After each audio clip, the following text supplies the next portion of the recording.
It's the Tony and Tim show. I'm Tony. And I'm Tim.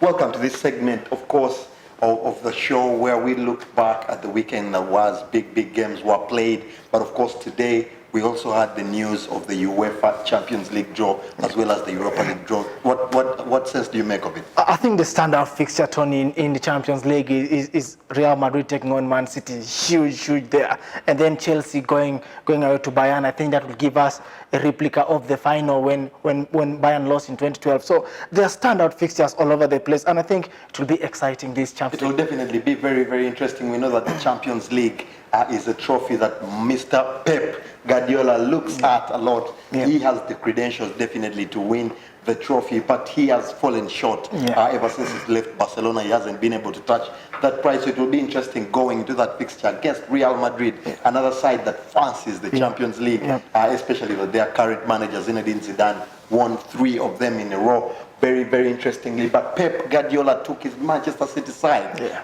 over the weekend to Arsenal and totally outclassed Arsenal, beating them 3-0. 3-0, Tony. Tore Arsenal apart. I thought Man City were going for 5-6 goals in this. They just stepped the foot off the gas in the second half. But they were brilliant. We all knew Liverpool had gone to about 17 points clear, so they had to find a way of keeping it at 14. And coming that game, the first chance, I think, after 30 seconds, Tony fell to Martinelli, but after that counter-attack led to a Man City goal from Kevin De Bruyne, who I thought had one of the best games he has played in that blue shirt.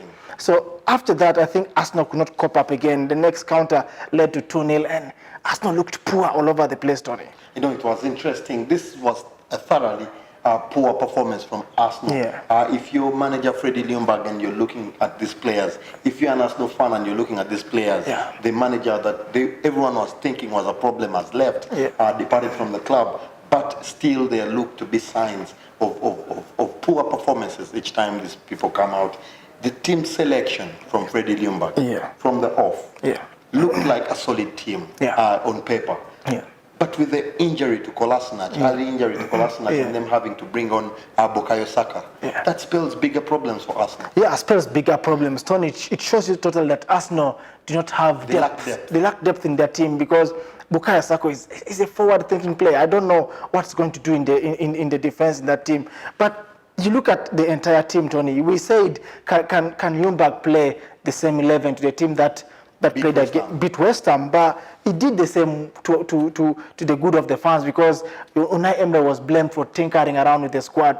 But I don't think maybe that team was the one that could match up to Man City. And I do not know why Arsenal thought they could go toe-to-toe with Man City. They decided to open up and attack Man City. That was a poor tactic. They should have sat back for about 20 minutes and then watch out and counter Man City, but it wasn't meant to be. I thought City were brilliant all over the day, and they were unlucky to stop at 3-0. We had thought about Arsenal having some chances in this game. Prior to the game, we had talked about the issues that Manchester City have, especially in their defense. Arsenal did not test any of that. No, they were not tested, Tony, and it makes me question what the Arsenal forwards were thinking, because these guys are out there to be attacked, but it was only Martinelli, Tony, who played in this game. I thought Aubameyang was quiet. Pepe has a lot of skills in his feet, but you have to deliver something after beating a player. But I think he's a showbiz guy who wants to first beat before passing the ball. So for me, I think the forwards got it wrong. Ozil all the time is trotting. When will Ozil know that in a big game, Tony, you have to exert yourself, be the game winner, be a big game player. But I think Ozil totally, Tony, is losing it. And if Ljungberg, he did past his best. I think he's starting to dip. I think he's dipping now, Ozil.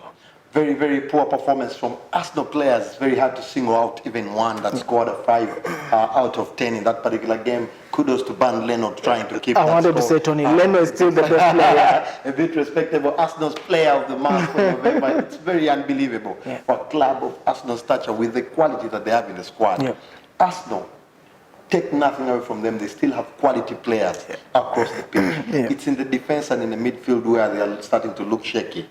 Going forward, Aubameyang, we've talked about him being in that number 9 role. He did nothing last night. He did nothing, Tony. Aubameyang, of course, you can say maybe he didn't get the supply towards him, but still you have to drift in and run around, create space. But he did nothing, Tony Aubameyang. So I thought, for me, at the end of the day, he was poor, Birmingham, but the entire team was too poor. So you don't single out one player and blame him. No, you have to blame the entire team.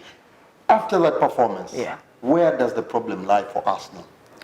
They've fired the manager. They have a caretaker manager in Freddie Ljungberg who's urging the board to act fast and make a final decision on the new permanent manager. Might be him or might be someone else. We're hearing Mikel Arteta being singled out. Where does the problem lie? Are the players to blame right now? I think, Tony, you can't blame the players. You can't blame the coach. Is it the board? You can't blame the board, Tony. It's not even the fans. I think Arsenal is about to reach a period where the fans have to accept that maybe this is what we have at the moment. And then you stop dreaming big. I think if Arsenal finished between 4th and maybe 8th. So you're saying it's the hope that's killing the... Yeah, it's about hope, Tony, because I'm looking at it in such a way that the more you exert more pressure onto these players, they may fail, the more they break. So it's about, I think, going to the market. The window is opening in 2 weeks' time, Tony. And there hasn't been any information coming. Exactly. I think the board has to put about 80 million, get some two defenders. They are solid guys, I think, who can give these other guys competition. But it's the hope, Tony, I think, if Arsenal can accept that maybe they're going to dip for the next 2 years, rebuild, take the time to rebuild. And there should be a word from the board telling the fans we are rebuilding maybe for 2-3 years. Then people will understand. Otherwise, with the hope of being in the top 4, I think that's looking a bit tough for Arsenal to break into now. Very, very big problems for Arsenal. Of course, that loss keeping them down below in 9th place. And of course, taking Manchester City back into 3rd, 14 points still behind Liverpool. They're trying to keep up the pace. Manager Pep Guardiola getting a comfortable win. You could see, like you said, they took the foot off the gas.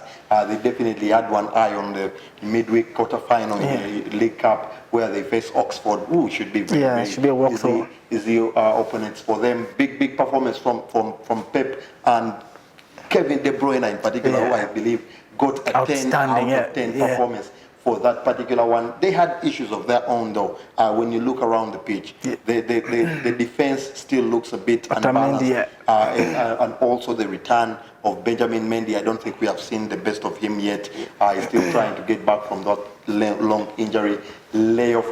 Going forward, they didn't have so many big problems. Arsenal is the team to talk about here. They've been so poor, beaten to pulp 3-0 in that particular fixture. We'll be back after the break. More results, stay tuned.